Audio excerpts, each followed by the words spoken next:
India गठबंधन में सीटों का बंटवारा हो चुका है तो एनडीए में अभी तक पेंच फंसा हुआ है। यूपी को छोड़ दिया जाए तो एनडीए में किसी भी राज्य में सीट बंटवारे का फॉर्मूला नहीं निकला है।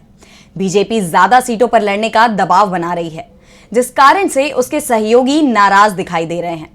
बिहार में तो एनडीए के बिखरने की तस्वीर अब सामने आने लगी है। बिहार एनडीए बिखराव के कगार पर पहुंच गया है। सीट बंटवारे को लेकर बात बिगड़ती दिखाई दे रही है। बीजेपी दबाव में है क्योंकि सीट बंटवारे की जिम्मेदारी उसी पर है। तो बीजेपी को मुसीबत में फंसाकर नीतीश कुमार बिना किसी टेंशन के विदेश चले गए हैं, जिस कारण से सीट बंटवारा अटक गया है। जेडीयू की तरफ से कहा गया है कि नीतीश कुमार ने एनडीए में आने से पहले ही साफ कर दिया था कि अपनी जीती सीटें जेडीयू नहीं छोड़ेगा, यानी जेडीयू हर कीमत पर 16 सीटें लड़ेगा।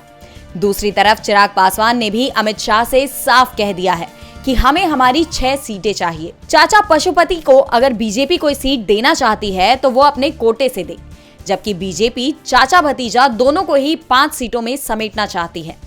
इसलिए एलजेपीआर के प्रमुख चिराग पासवान ने साफ कर दिया है कि अगर उनकी बात नहीं मानी गई तो सभी 40 सीटों पर उम्मीदवार उतारने की तैयारी कर ली है। चिराग ने साफ कर दिया है कि वो एनडीए से अलग होने का फैसला भी कर सकते हैं, जबकि उपेंद्र कुशवाहा की नाराजगी की खबरें लगातार आ रही हैं। सबसे बड़ी बात तो ये है कि बीजेपी सीट बंटवारे में जीतन राम मांझी के लिए 1 सीट तक नहीं रख पा रही है, जबकि मांझी 2 सीट मांग रहे हैं। और बिहार में एनडीए सरकार को बचाने में मांझी का सबसे बड़ा रोल माना जा रहा है। ऐसे में बिहार में एनडीए के सभी दलों ने अलग अलग चुनाव लड़ने की तैयारी भी शुरू कर दी है, जो संकेत दे रहा है कि राज्य में एनडीए अब बिखरने वाला है। डीबी लाइव की रिपोर्ट।